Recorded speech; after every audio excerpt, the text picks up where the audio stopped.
John Eichert has been a board of director member for SRAP. He has done so much work within this movement. He knows farmers all over the place. He is so helpful to so many different organizations. It is absolutely my pleasure to introduce you to him today. Every time I listen to him, I learn more and more and more. If only I could bottle that knowledge up and remember it all, that I would be going somewhere. So John Eichert is Professor Emeritus of Agricultural Economics. He was raised on a small dairy farm in Southwest Missouri. He received his BS, his MS, and his PhD degrees in agricultural economics from the University of Missouri. He worked in private industry for a time and then spent 30 years in various professional positions at different state universities before retiring in early 2000. Since retiring, he has been incredibly busy. He's been all over the place.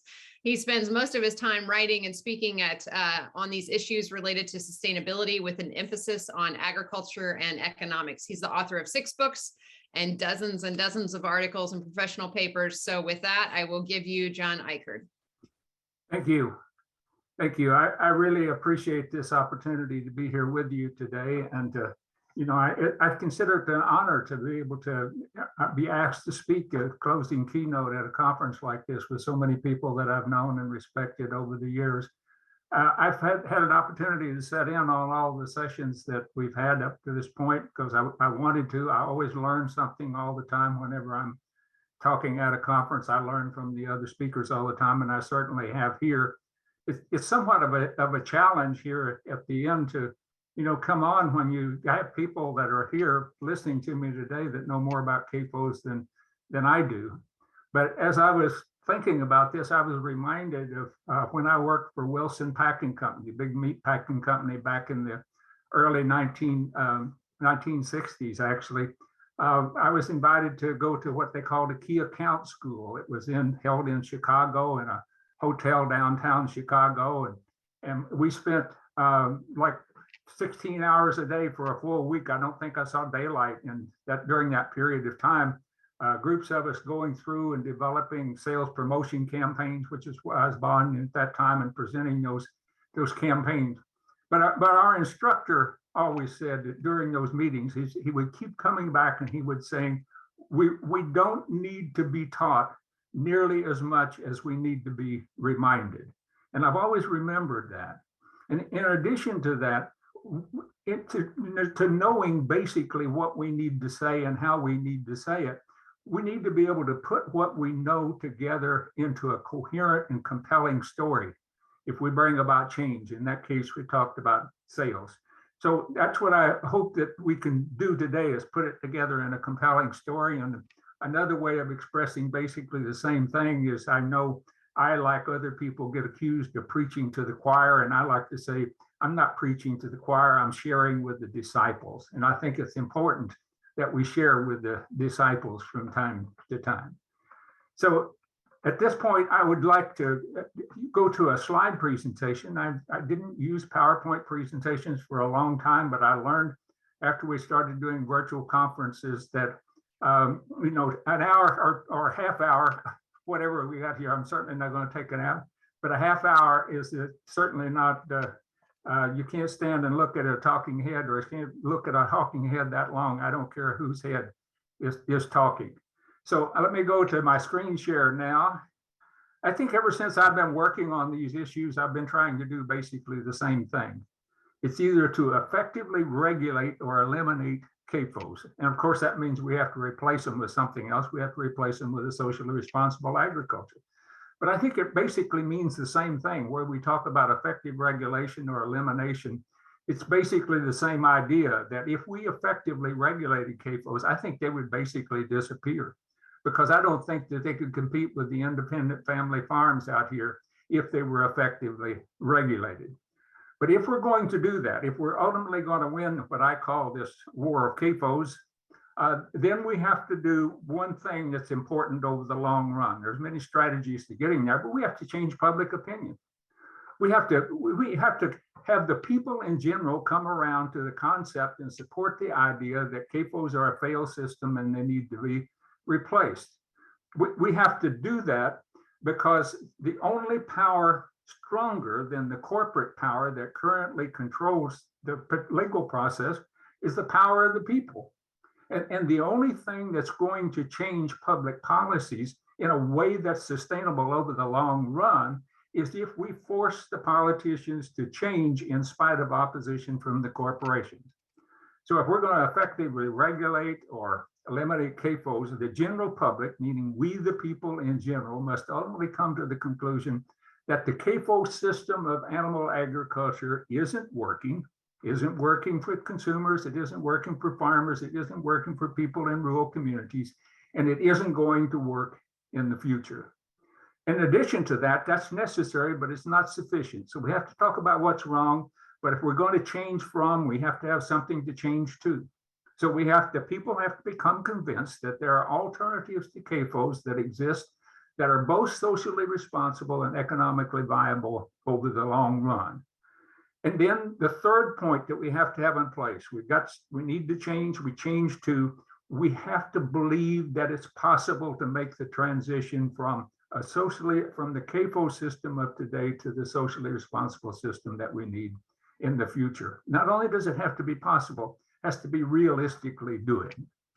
I think we're making some real progress, particularly in the former part, on the first step of growing public concerns. And I'm not going to repeat a lot of these because you've heard them throughout the conference, but there's a whole host of environmental concerns that are concerned about air and water quality, pollution of air and water with agricultural, chemical, and biological waste, public health concerns. I think that's the Achilles heel of CAFOs. The pandemic brought some more to light, but also antibiotic resistance and other issues of that nature. Animal welfare concerns has always been a major factor pushing public toward having concerns about CAFOs. The whole idea of environmental justice and social justice is just emerging on the screen, and urban people are very little aware of the negative impacts CAFOs have had on rural communities, but those are emerging issues as well.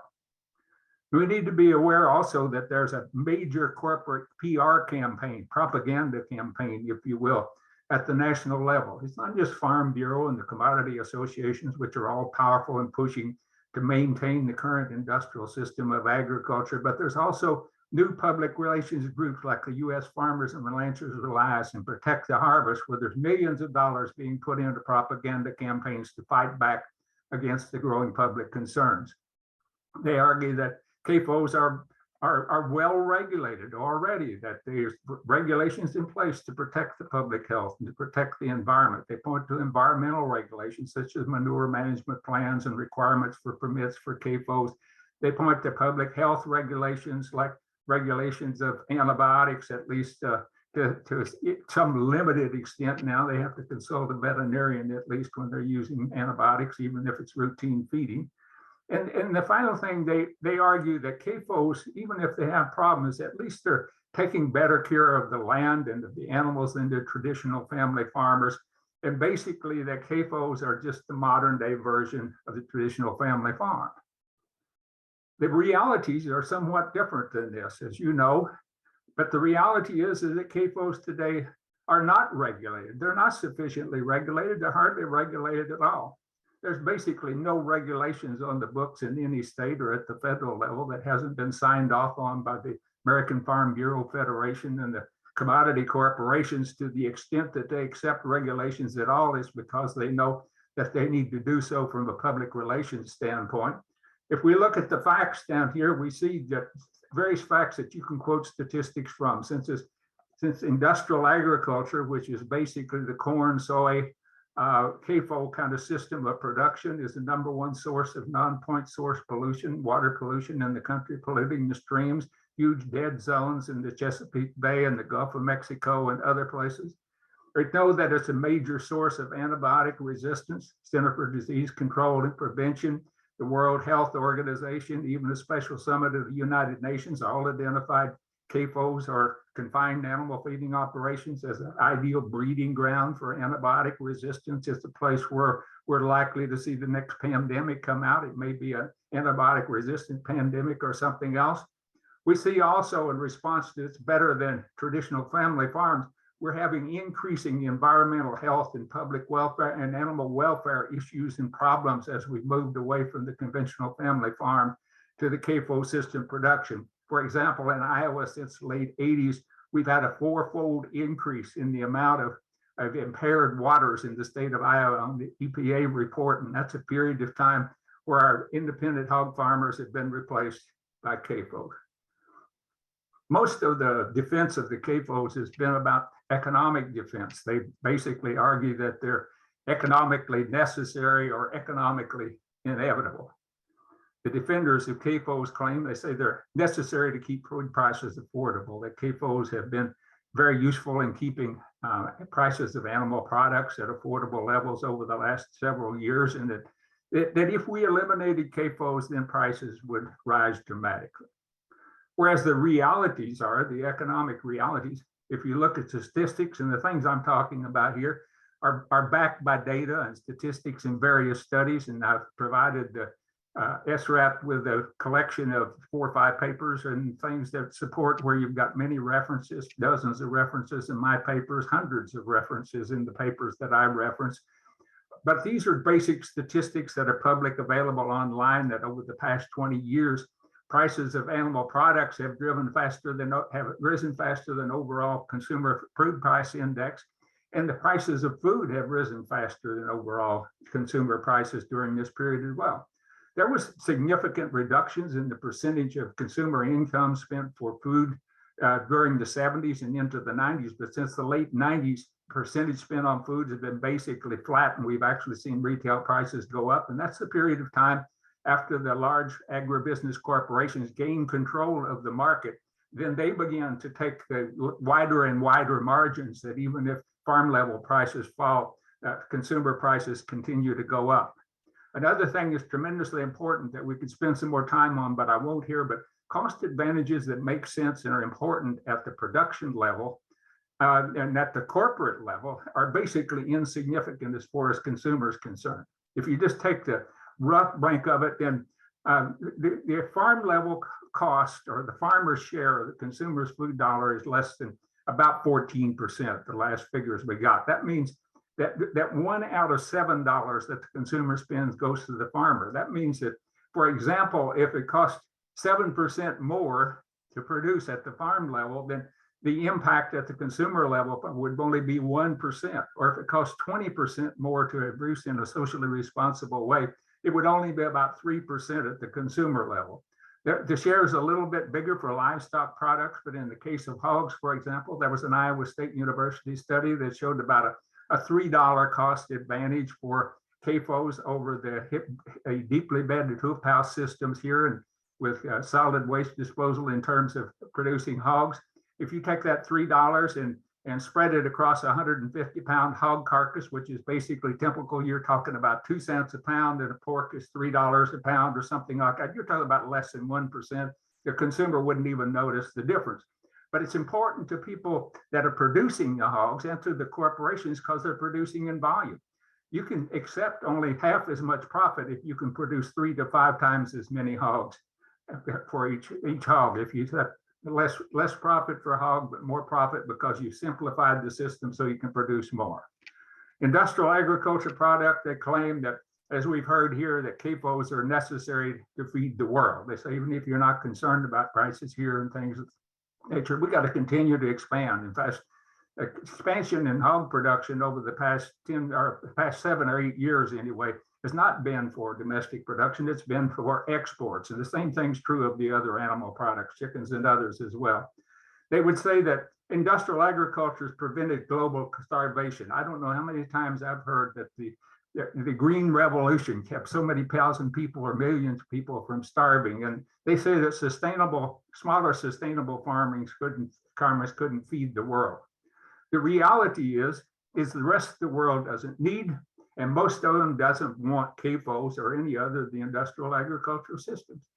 The reality is in global studies that have been done in the United States and other global agencies and organizations, that food for 70 to 80% of the global population is not produced in CAFOs, not produced by industrial agriculture. They're produced by small family farms, most of those that we would call subsistence farms. And even more important, I think, is the research shows that with very modest changes in those farming operations, basically implementing the kind of technologies we were beginning to implement in this country back in the early 1900s, that production on those smaller farms could be doubled or even tripled. And we could have a sustainable production, agroecological farming systems without adopting industrial agriculture on any of those systems. We don't need to feed the rest of the world. We need to help farmers in the rest of the world feed themselves, their families, and their own societies. And it's doable. And the studies are there that shows that it's doable. The industrial agriculture propaganda says that CAFOs are necessary to support rural communities, that CAFOs are an engine of rural economic development. That's the tool that they use to get into rural communities. They go in and basically bribe or coerce the local leaders into thinking, well, rural areas are in desperate economic situation. You bring in the CAFOs, we're going to bring in jobs, we're going to bring in increase the tax base. It's going to be good for everybody out here. And that CAFO operators are just like any other family farmers. They're responsible community members, and you need this kind of agriculture. If you're in an agricultural area, you need CAFOs in industrial agriculture in order to support your community. The reality we know is quite different, and this is a matter of just common sense. You can look at it all around the country in the US and elsewhere, that CAFOs, industrial agriculture in general, is destroying rural economies and destroying the future of rural areas if we don't change. The CAFOs that come into areas inevitably can create fewer jobs and lower paying jobs than the family farmers, the numbers and the incomes of the family farmers that they displace. This is obvious. It's just common sense. As Maria was talking earlier, most of the stuff I talk about is just common sense. It's common sense. Why do you go to industrial operations? So you can produce more with fewer people, and fewer people have to do the thinking and the creativity. As you go to these larger operations, you got fewer managers and you've got more mechanization because you simplified the process, and you simplified process not only mechanized, but you don't have to have people that know anything about producing animals in order to operate the operations. They just need to keep the machines running and carry off the dead animals to make it work. So you end up with fewer paying jobs. To the extent that you have economic development in a particular place, it's really economic relocation because you've destroyed economic opportunities elsewhere within the community. And CAFOs inevitably degrade the quality of life in rural communities. This is just as clear as anything that you can think about. You see the reality in rural areas, but you hear studies nowadays where they call rural areas or the new rural ghettos. There was a recent Wall Street Journal piece that referred to rural areas as the new inner cities and went down a whole list of things of employment and disability and education and teen pregnancy and on into drugs and crimes. And now the rural areas have displaced the inner cities at the bottom of the list in our society. And that's a consequence of industrial agriculture, industrialization of agriculture. And CAFOs are the epitome of industrial agriculture: specialize, standardize, consolidate. The industrial agriculture defenders claim that CAFOs are an inevitable consequence of free markets. And regardless of whether you like them or not, that's what's evolved in the free market economy. And we simply can't question it, or we can't avoid it regardless of whether we like it or not. They argue that food markets are just reflecting consumer preferences. That's what they do, that the consumers ask for this, and the CAFOs are simply a response to those preferences. The reality is that food markets are not economically competitive or free. And we've heard this over and over again. With the corporate consolidation in the food markets, you move away from the concepts that are essential for the Adam Smith's invisible hand that guides the pursuit of individual profit or the pursuit of individual greed into the greater good.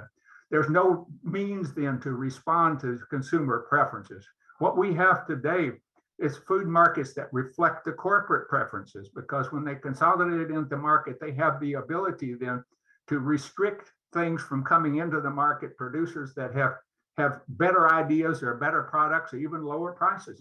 They can use the concentration in the market, as I explain in the papers and other ways. What they do is once they get enough hogs or enough chickens under contract to them, then they're in a position where they can close off the market to the point where they can depress prices for the independent producers that are left well below cost of production for them, even if those costs of production are less than they are in their CAFO operations, because they will simply take what they can produce from their under contract and move that through the market and not reduce prices at the retail level low enough to allow the other product to move through the system.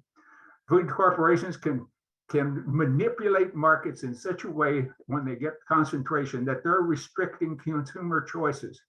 They know that consumers like variety, so they create artificial differentiation in terms of packaging and processing and convenience and this thing, and then they charge you for that, but it's really all basically the same CAFO chicken, the same CAFO hogs.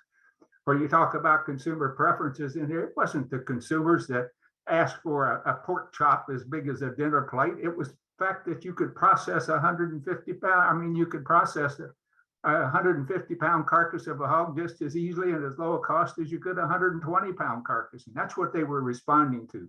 Today, we're faced with a situation where we only get to choose from whatever the agribusiness food corporations choose to offer us as alternatives, and nobody else can gain access to the market. The agriculture propaganda is that CAFOs are the future of animal agriculture. They say, well, you know, people aren't going to quit eating meat and this sort of thing. And it's the future of animal agriculture. That's the vision. If you're concerned about protecting animal agriculture and you believe in it, then we've got to have CAFOs. We've got to be competitive. We've got to do the various things that other people are talking about that make agriculture more economically efficient. And I sympathize really to a great extent with the CAFO operators that get involved in it, because the so-called agricultural experts, acknowledge the inevitability, as they put it, CAFOs. They go out and tell people this is the future of agriculture. If you want to stay in agriculture, this is what you're going to have to do. And then they tell them that there's no logical alternatives. They say, well, we support all sizes of farmers and all kinds of farmers, but they're basically just treat anything other than the industrial system as kind of on the fringe, kind of hobby farming or interesting things, or kind of boutique agriculture that rich people can afford. But you're not, if you're a real farmer, you're not going to get involved in those kinds of things. The reality is that CAFOs could well mean the end of animal agriculture. Today, we see a major assault on animal agriculture in general as the means of mitigating climate change by changing the diets of people. And really, the problems that they're concerned about in climate change and the other environmental problems and social problems and things of this nature are associated with the CAFOs, with the large confinement animal agricultural operations, not with the traditional diversified family farming operations that the CAFOs displaced. And the other thing that's tremendously important, and it's brought out during this conference on several occasions, is that CAFOs simply couldn't survive without government programs today. These large, specialized, standardized, consolidated agricultural operations may be economically efficient, but they're inherently fragile because you're specializing in just producing one thing, and you're subject to the market manipulation and things of this nature, and economically competitive subject. Okay, what do I get? Corporate. Okay, let me get the next one here. Could not survive without the government programs that we have today. And they're tremendously fragile, as I said. We saw this during the pandemic, when this whole system that's integrated from dirt to the dinner plate or conception to consumption, when you pull something out of one peg out of that whole assembly line, then the whole thing shuts down. We're facing the same situation in agriculture that we have with the big banks. We've got agricultural operations, particularly the processors and the retailers, that are too big to fail. And so they ask the government, the taxpayer, to step in and bail them out. We see that in agriculture with the government subsidized crop insurance, with the commodity price support payments, with emergency payments all the time. Every year there's emergency. Iowa, the easiest place in the world to carry on agriculture. We have several counties every year that are declared disaster areas because we have normal variation to weather or something of that nature. And so we're always propping up this failed system.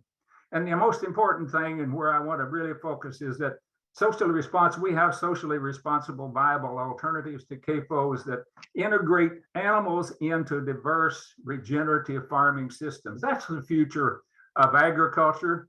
You know, we've basically met the first condition to a great extent, and we're making progress that industrial agriculture isn't working and it's not going to work in the future. And it's not just me saying that. Here I've got a quote from International Panel of Experts in Sustainability, about 25 people that include several representatives from the top universities in the US dealing with these kind of issues.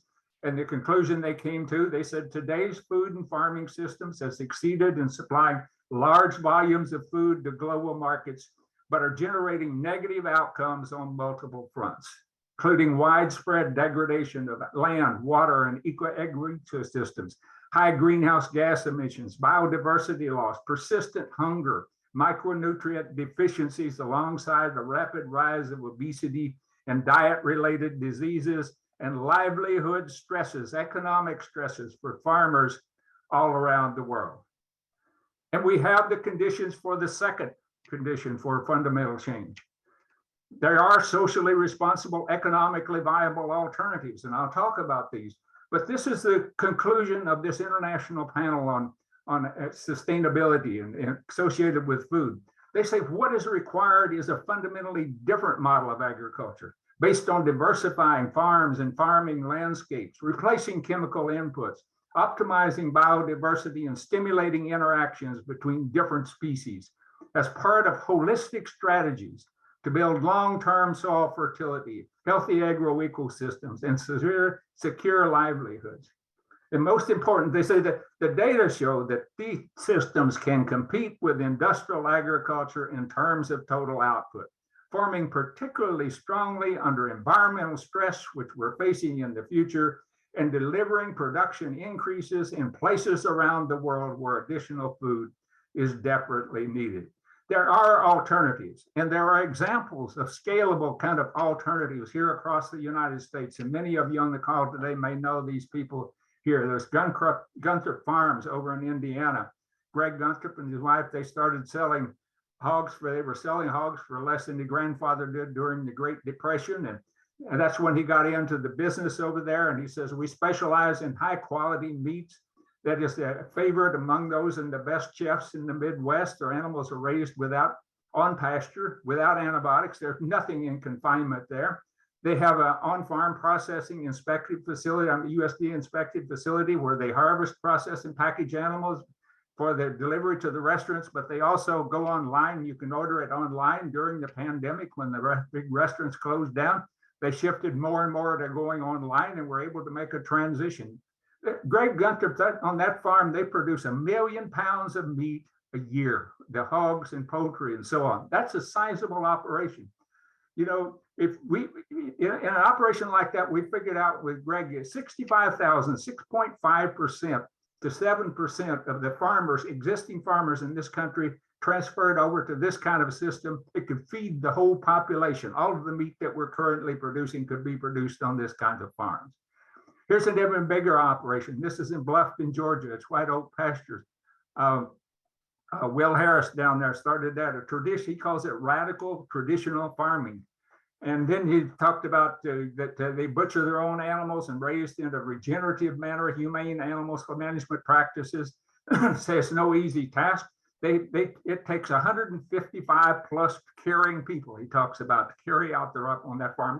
That's rural employment. That's rural economic development when you have this kind of operation. They started in 1995. We transitioned away from industrial agriculture techniques, began to operate a farm like a living ecosystem.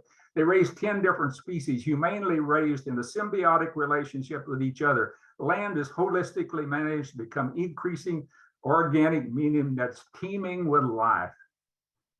Examples of alternative sustainable agriculture is Brown Ranch. Gabe Brown is one of the leaders in the regenerative agriculture movement out in South Dakota. He says, we believe the quality of food depends upon the quality of soil and when it's grown and how it's raised.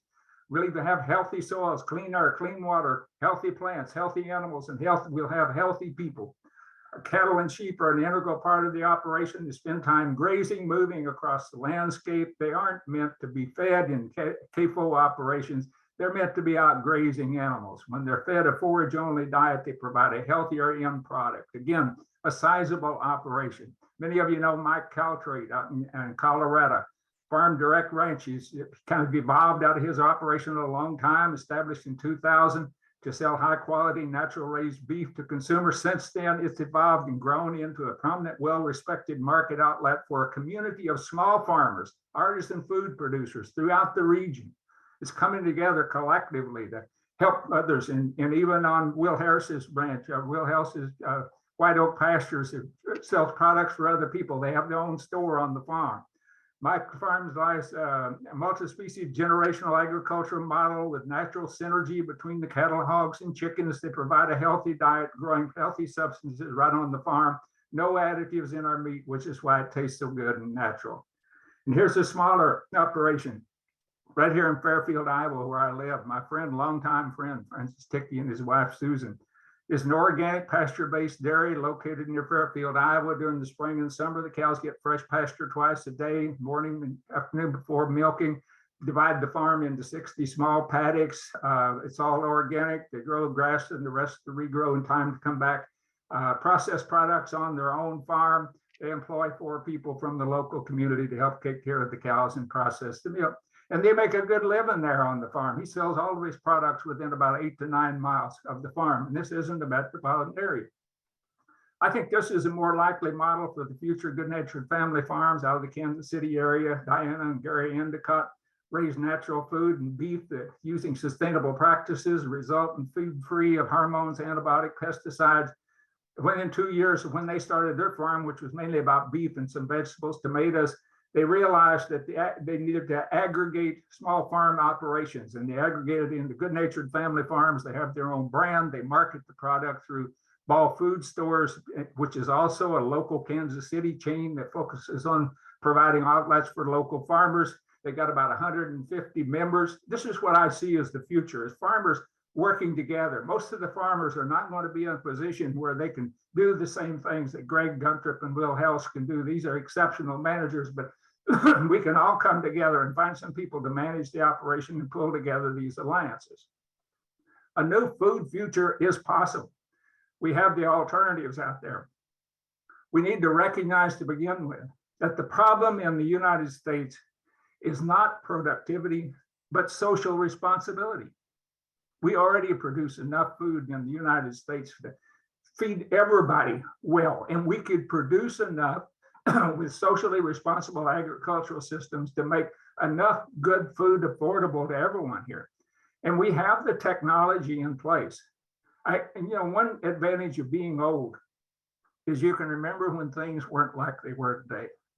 I lived through the transition from the independent small family farms and viable, vibrant rural communities through the transition to industrial agriculture and decline and decay of our rural communities in rural areas. What made industrial agriculture possible were the industrial technologies, particularly those that evolved after World War II, with the chemical and mechanical technologies that evolved from that era that turned into the pesticides and turned into the commercial fertilizer. What made that change inevitable was a fundamental change in farm policy. And that farm policy change came during my professional career as an agricultural economist. So I remember it well. The change in policies, what we had then was a change in policies from supporting family farms. The idea of concept of parity was originally about parity incomes for farm families that were providing food security. But we changed that over, and the economists convinced the policymakers that what we needed was to make agriculture more efficient, that was the best route to food security. And so we changed the policies and started supporting the industrial agriculture systems and propping up the big systems that I've talked about today. What we need is another change in farm policies that would ensure social responsibility, because that's what we really need. A social responsible agriculture basically is a sustainable agriculture. It's an agriculture that meets the needs of present, meaning all people in the present, not just as consumers, but as farmers and as rural community members and as members of society as a whole. That's what we need. We need to quit supporting and promoting the industrial agriculture system, as we talked about here throughout this conference. I don't need to dwell on, but one of the things you've heard over and over again, we need to restore competition in agricultural markets so that they do reflect consumer preferences for those that can afford to pay the prices. We need to phase out all commodity-based programs. A commodity-based program allows the farmers to specialize and to consolidate into larger and larger operations. And we ought to phase out commodity-based programs, including the insurance program subsidies, as well as the other commodity-specific programs. And we need to transition those funds. We're already spending plenty of taxpayers' dollars on agriculture, on farm policies to fund a transition to support a transition to regenerative farming practices. What we need to do is share the risk of transitioning to regenerative agriculture. Rather than sharing the risk of these large industrial farming operations, we share the risk of transition. I don't think we need economic incentives. If we simply say farmers are going to continue to do what's more profitable, so we got to make regenerative agriculture more profitable, we'll do the same thing to regenerative agriculture that we're doing now to organic. When it's driven by profit, then it will not be socially responsible. You'll ultimately degrade the natural resource base, and you'll ultimately exploit people in rural communities and society in the general in the pursuit of profit. The economy is meant to be a means to a greater end, a more important end. The economy was never meant to be the end that we were pursuing. We see some opportunities now in existing programs that we have within USDA, those to be transitioned and allocated so that they carry out their intended purpose rather than distorted to support industrial agriculture. The Conservation Stewardship Program. Lynn mentioned the EQIP program, Conservation Requirement Equality Incentive Program, the Value Added Agriculture Program, the Farm Systems Reform Act that we've heard here today, and we heard other things yesterday afternoon. What I've suggested and what some other people are purporting is a family farm income insurance program, which would basically take us back to the concept of the farm programs that were implemented during the 1930s. It would basically say, if you're willing to transition your farming operation from an industrial to a regenerative farming operation, or if you want to get started in a regenerative, sustainable farming operation, then we're going to support your family income at a level that's on par with the non-family incomes in the area where you're farming.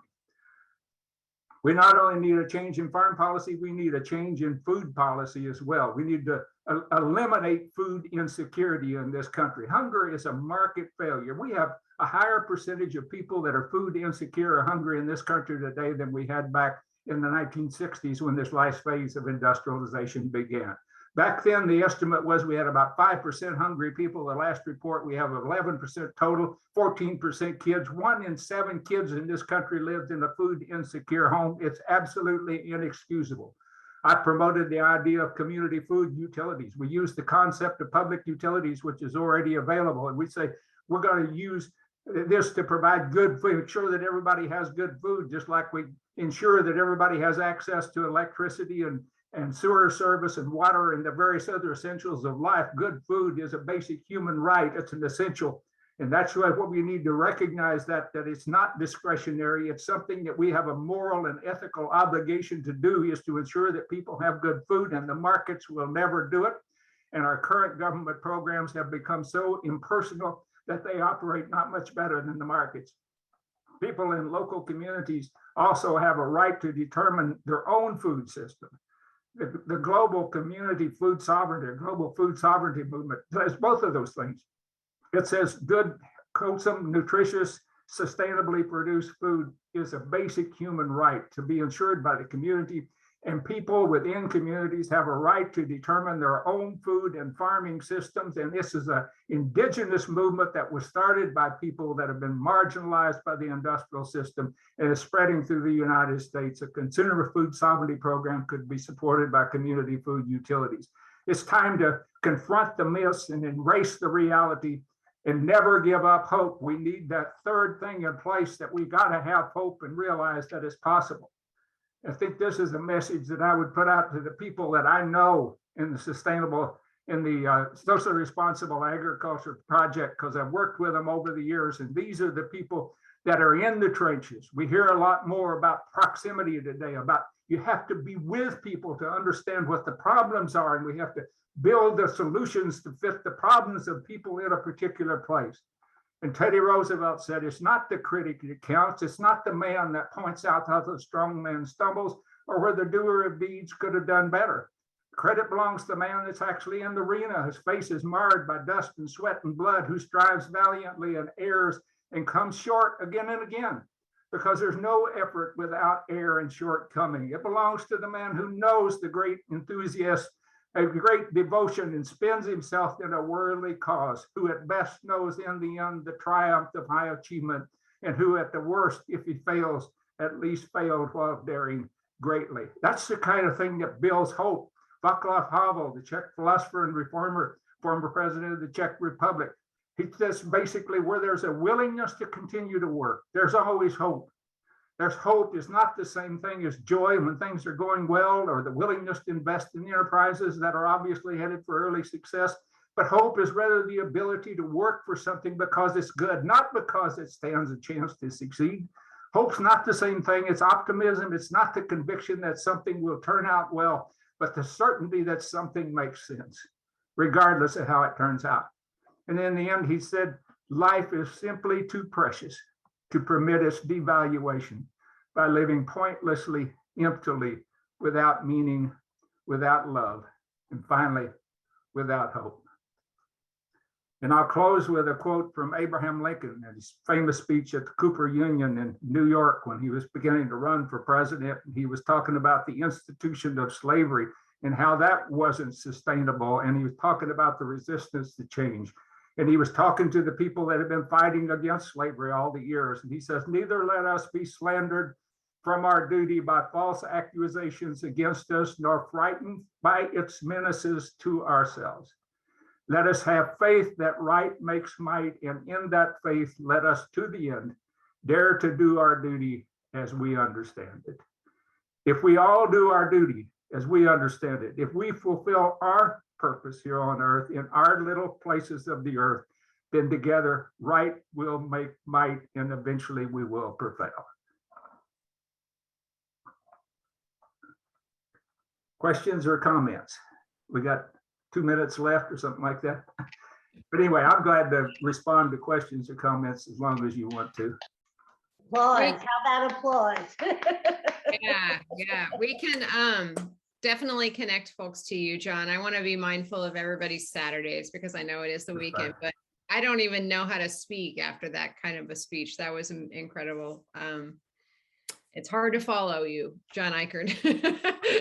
I did provide papers that provide references and citations that support the things I did, because I really covered a lot of ground, but a lot of it had already been covered during the conference anyway. And I was just trying to put it together into a logical framework. Absolutely. It was perfect. I know that somebody in the chat was asking for access to your slides. I don't know how much of that you would like to share, but if you do, certainly we can connect you with them. And I'm fine with sharing whatever I put in the Google Doc statement. That included my slides. I've made a few minor changes, but I'll go on and replace what's on there with exactly what you saw today. And I'm glad to share anything that anything anybody finds on my websites. I have a personal website at johnikerd.com that provides a link to my university website where there's basically literally hundreds of papers on there. Anything anybody wants to share, it's all public information. I just want to share as much as I can with other people. And then other people can decide whether they agree with me or not, or whether that's accurate or not, or whatever. I think,